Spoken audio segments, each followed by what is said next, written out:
Kleptomania is a type of impulse control disorder characterized by recurrent failure to resist urges to steal items that you generally don't really need and that usually have little value. Kleptomania is a serious mental health disorder that can cause much emotional pain to you and your loved ones if not treated. She is Suzanne. She has kleptomania.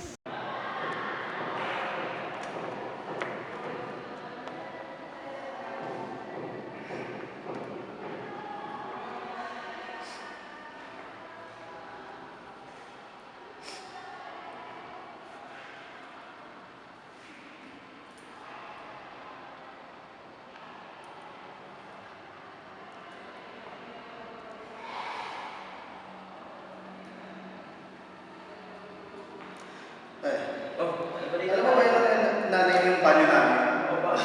Grabe, pre. Nasira yung tubo. Tumakas sa bakol ko.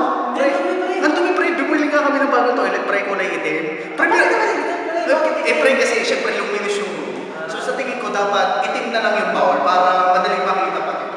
Ano tatak pare? Crystal.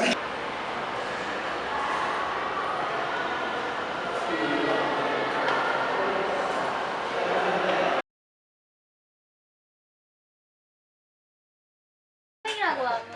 Laro. Okay, ano laro ba yan? Batuhan ng bomba. Pangat naman. Mas masaya kaya mag-aaral. Kasi pangit mo kasi. Ay, grabe. Ay, teka lang. Titignan ko lang yung bowl namin na kulay itim. Okay. Sige, yan ka Alam muna. mo, itim pa rin yun. Oo, kulay mo nga eh.